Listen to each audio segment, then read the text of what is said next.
Hello and welcome to Access Asia. I'm Delano D'Souza. Coming up on the show this week. Violence in Myanmar pushes refugees fleeing to Thailand. The ruling junta facing heavy losses in its fight with armed groups. India gears up to hold a 6-week election.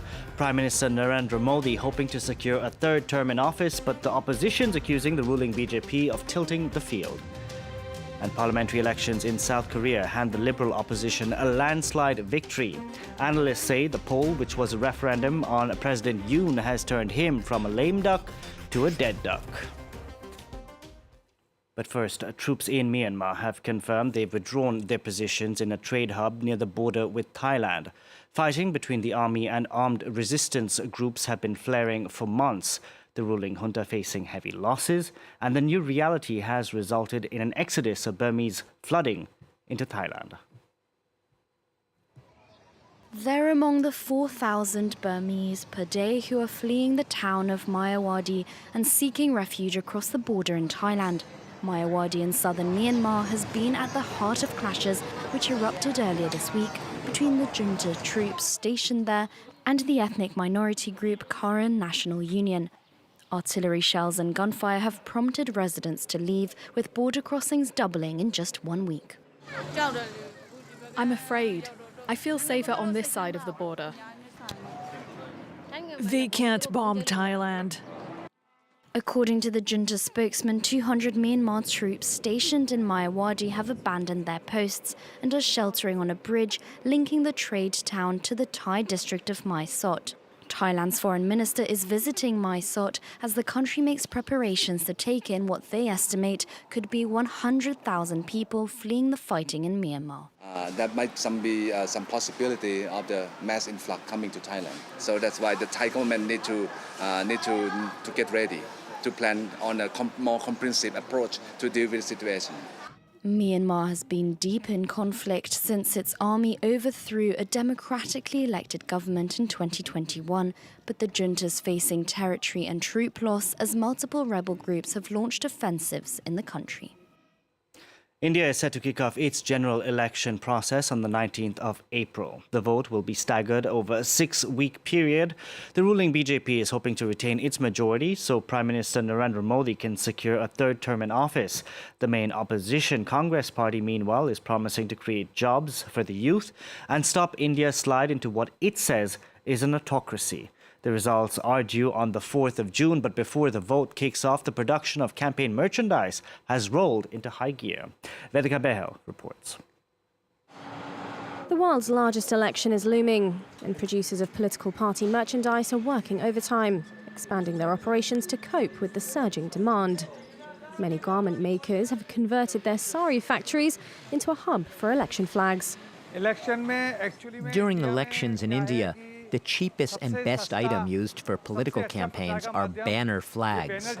As many people have a lower education rate, party workers use flags to promote their symbols and hang them outside houses and make them their campaign medium. Election merchandise is a high-volume, low-margin business, with the price of a political party badge starting at 1 rupee, about 1 euro cent. According to merchandise dealers, political parties spend 30 to 50 billion rupees on their branded wares, creating up to 10 million jobs.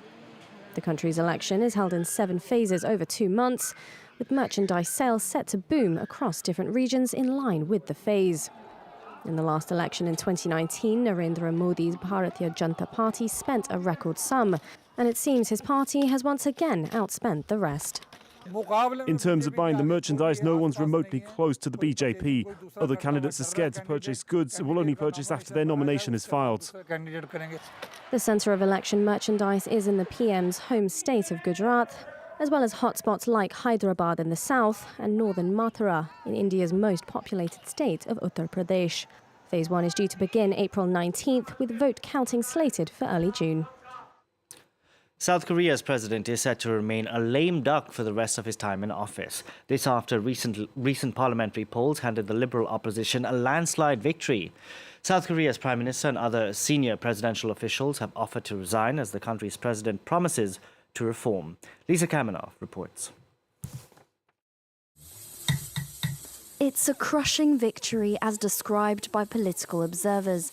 South Korea's liberal opposition parties have won the country's parliamentary elections, prompting the majority of President Yoon's camp, including Prime Minister Han Duck-soo and the People Power Party leader, to resign.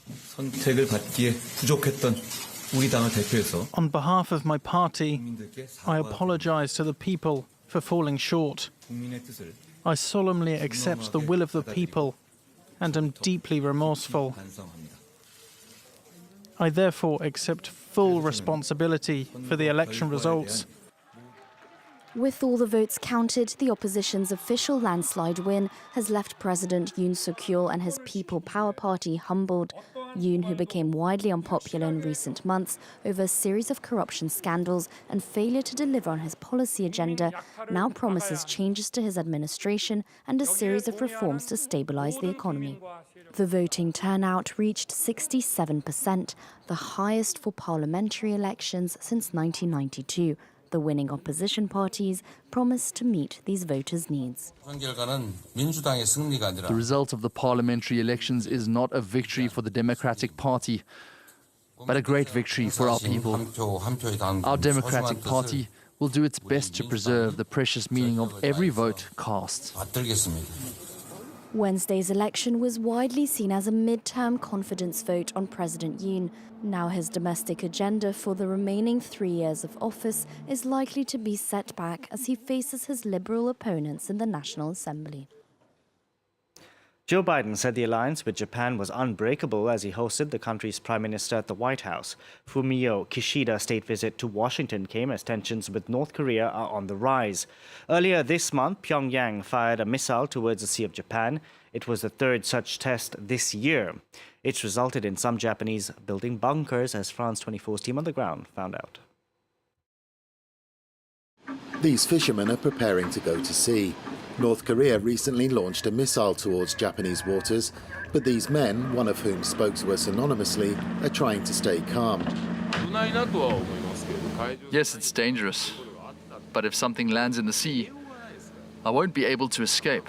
Unlike cars, we can't immediately steer our boats away from danger. After North Korea fired 25 missiles in the direction of Japan last year, more people here are protecting themselves. The country has 56,000 private bomb shelters, compared to just 1,000 in France. Koyumo Yoshimitsu explains the latest models at this security fair. This shelter can accommodate a family of 5. This 6-square-metre bunker costs 80,000 euros. That's a lot of money, but more Japanese are willing to pay.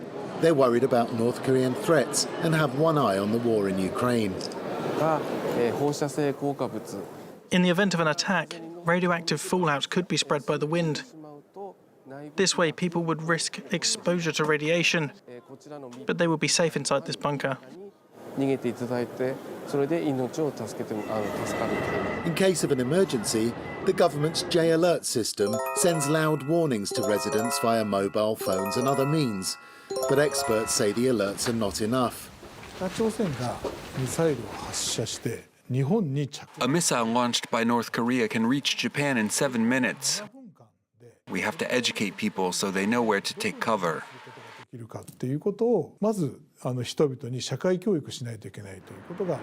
For the millions who don't own a bunker, that means heading to the nearest windowless room or subway station. That's it for this edition of Access Asia. From all of us on the team, thank you very much for watching.